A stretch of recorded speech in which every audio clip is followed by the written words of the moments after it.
Buenas noches, estimados amigos y seguidores de Radio Miraflores La Auténtica. Bienvenidos a un nuevo lunes de A Tu Per Tu. Hoy vamos a conversar con Rodrigo Luque, autor del poemario Un esquirla basta. Rodrigo nació en Lima, estudia filosofía y cine en la New York University Abu Dhabi.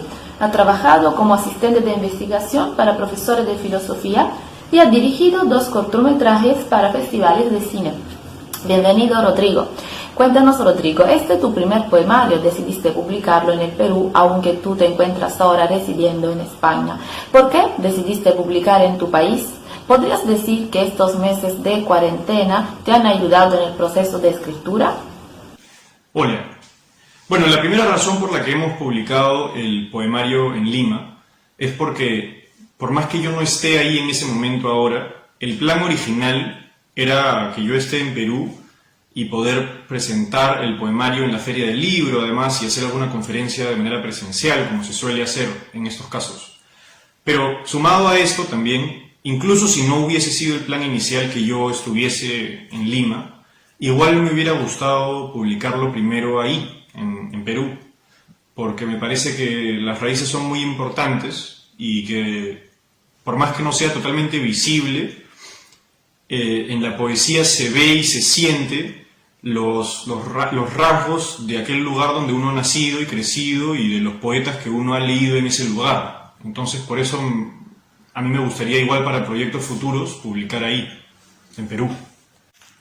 Y sí, esta época de cuarentena, centrarme más en la escritura y en la lectura, pero yo diría que me ha ayudado a concentrarme más en la lectura que en la escritura, porque cuando uno está sentado en un mismo espacio, sin moverse por mucho tiempo, lo primero que uno puede hacer es leer, ¿no?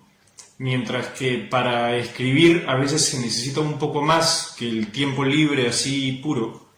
Se necesita que llegue la idea, se necesita que suceda algún evento que dé raíz a una idea o que dé a luz a algún texto, ¿no? Entonces yo diría que la época de cuarentena me ha ayudado más bien a poder concentrarme un poco más en mis lecturas, más que en la escritura. Rodrigo, cuéntanos, ¿en qué te inspiraste para escribir este poemario?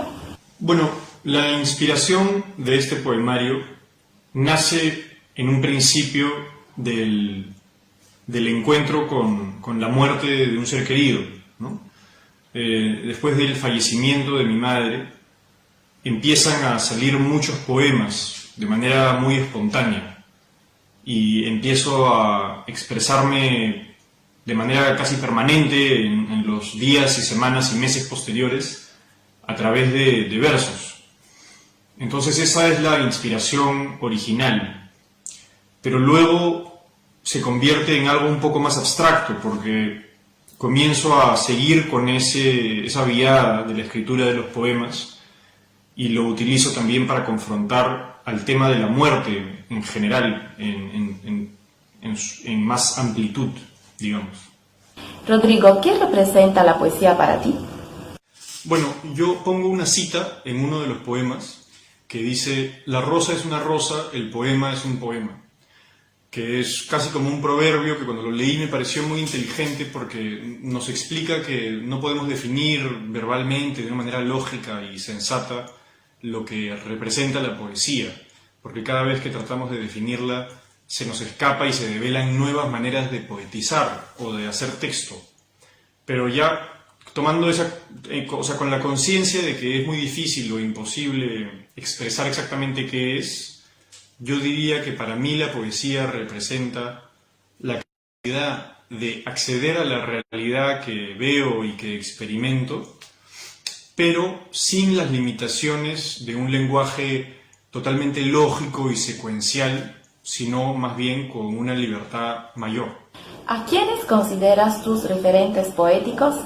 Bueno, esta es una de las preguntas más difíciles porque me gustaría mencionar a muchos poetas y tradiciones que respeto y a los cuales les tengo mucha gratitud, pero podría comenzar de manera un poco cronológica, con la poesía épica de las culturas antiguas, como la antigua Grecia, con Homero, la Ilíada, la Odisea, que son la raíz un poco de una serie de ideas fantásticas que han surgido a lo largo de la historia, la poesía épica india también, como los Vedas o el Bhagavad Gita, las épicas hindúes, y luego también hay en nuestro continente, por ejemplo, un poeta precolombino muy interesante que menciono, de hecho, en una parte del libro, que se llama Netzahualcoyotl, que era un poeta rey de uno de los imperios en la zona de México, antes de la colonización española.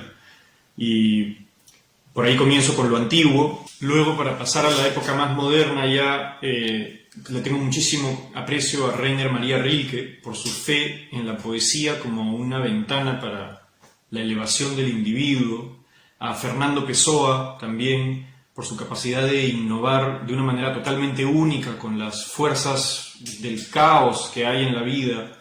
Luego a muchos poetas peruanos también, comenzando por Vallejo, por supuesto, a quien considero uno de los mejores poetas que yo he leído, y luego también a Egelson, a Blanca Varela, a Javier Heró, al chileno Nicanor Parra también, por su gracia, por su magnífico sentido del humor, y pues también a los franceses, a Baudelaire, y bueno, a muchos más. Rodrigo, como estudioso de filosofía, ¿qué aspectos de la naturaleza humana crees que esta pandemia ha puesto a relucir? Creo que lo primero que notamos a causa de esta crisis es que somos una sociedad impresionantemente frágil y voluble, que puede cambiar y puede romperse por cualquier razón, tanto de azar como de decisiones de personas. Y luego no creo que esa fragilidad de la que hablo sea culpa del sistema político o económico que tenemos, como dicen algunas personas. Bajo cualquier sistema político o económico hay una condición de fragilidad en cualquier sociedad o civilización, y luego creo que esa fragilidad saca a relucir el aspecto humano, por un lado de la modestia, de comprender que no tenemos esa modestia, también el servicio, como de los doctores o los científicos, y por otro lado también saca a relucir el egoísmo de algunas personas que utilizan esta crisis para sus propósitos ideológicos o políticos. Muchas gracias, Rodrigo, por esta entrevista desde España, pero yo quiero finalizar este programa leyendo unos fragmentos de tu poesía que se llama Mediodía. Es verdad que moriremos mañana, o antes, con la misma importancia que las hojas en otoño. Y es cierto que seremos un soplo, una llaga, un huérfano perdón inadvertido. De sus aristas me presento hoy ante el sol en el jardín humildemente con mis versos. Muchas gracias por habernos seguido y nos vemos hasta el siguiente lunes. Bye.